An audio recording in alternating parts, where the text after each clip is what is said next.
America, if you're watching on your computer, make sure you can get us on your local cable provider.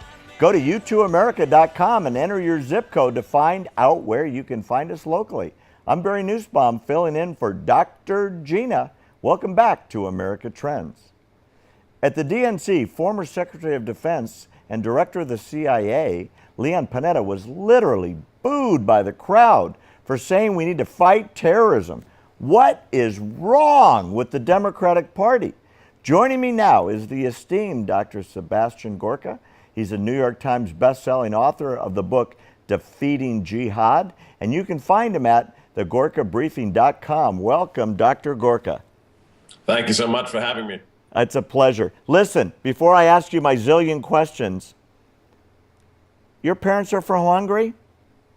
My parents escaped Hungary during the revolution of 1956. My father had been put in a communist prison for being pro-democracy and anti-communist, and he was liberated from that prison by the revolutionaries and then made it out to the West with his future wife and my future mother.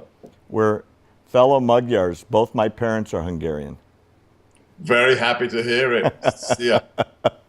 A brother in arms. Let's talk about last night.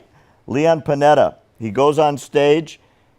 He's supposed to be the easy speaker to promote a strong American defense. He calls for fighting terrorism a good thing, and the DNC boos him. What the heck happened last night? It's just more proof that the DNC and a large part of the American left is living in a fantasy land.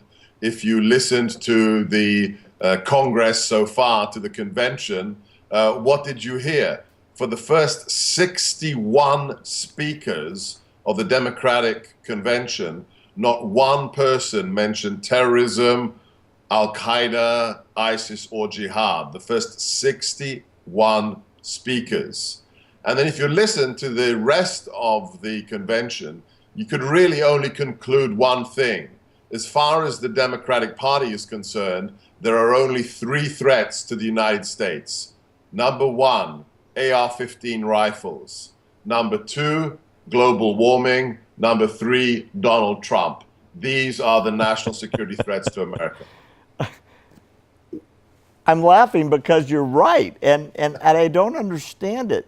They're creating a narrative in a bubble world that's like a parallel universe. The longer common events shake the hell out of us at home, terrorism every single week inside of Western civilization, not to mention what's happening here, Dr. Gorka, on our homeland front.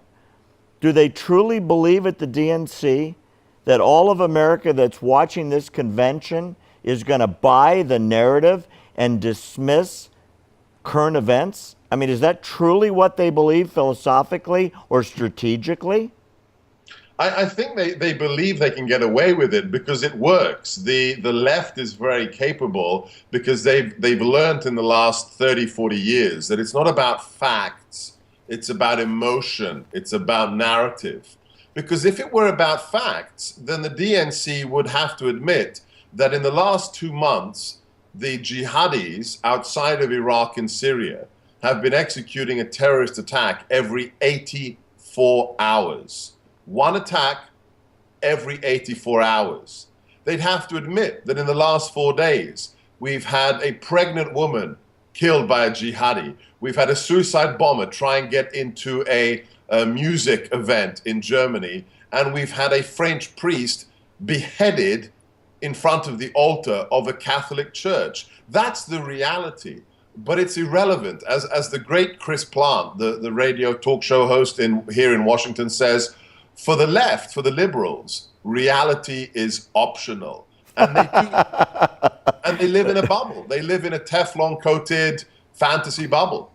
So is it truly your belief, and it scares the hell out of me if you're going to say yes to this, that the news is not sinking in, that they just don't see the fact that it's accelerating? Yeah, no, yes, absolutely. I think facts are irrelevant.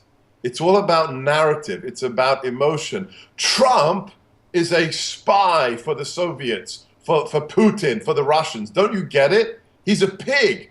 He's the threat. He's the AR-15 rifles fire themselves. They're the problem. There've never been more polar bears in human history than there are now. But global warming is the threat. It's not about facts. It's about emotions. And they know how to pluck those emotions. How, Goebbels was so right, Hitler's propaganda minister. If you repeat a lie as many times as you can, sooner or later, people will think it's true. I agree. That was his great legacy for history, unfortunately. So let's talk politics. Hillary Clinton's the nominee as of now. If she wins, what do you believe her position on ISIS and Islamic fundamentalism and Islamic terrorism is going to be? Is it going to be more of the same of the last 8 years? Is she the third term of Obama's foreign policy, or is there going to be something different? I think that's the best case scenario. I think just a continuation of current policies is the best we can hope for. We saw on the campaign trail she refused to talk about jihad. She refused to use the phrase radical Islam. After the Nice attack, she was desperate. She realized she was losing to Trump's law and order stance. So she used the phrase radical jihadism for the first time, as if there's a non-radical version of jihad. It would be a continuation of those same policies, the ignoring of reality. But what I really expect, and this is the worst case scenario, there is no Hillary Clinton policy for national security. The only thing Hillary Clinton cares about is Hillary Clinton. Just read Clinton Cash. Just watch the movie of Clinton Cash. Look at the last 7.5 years. Look at the 4 years she was Secretary of State. Everything she touched burst into flames. Whether it was the Russia reset, afterwards they invade the Ukraine. Whether it was the bombing of Libya, Gaddafi is killed and it turns the country into a hellhole. Whether it's the removal of our troops from Iraq in 2011. All of these things. Dr. Gorka, I wish we had an hour. America, we'll leave it there for now. I want you to follow him. This man is a genius when it comes to understanding foreign policy and the defense of America.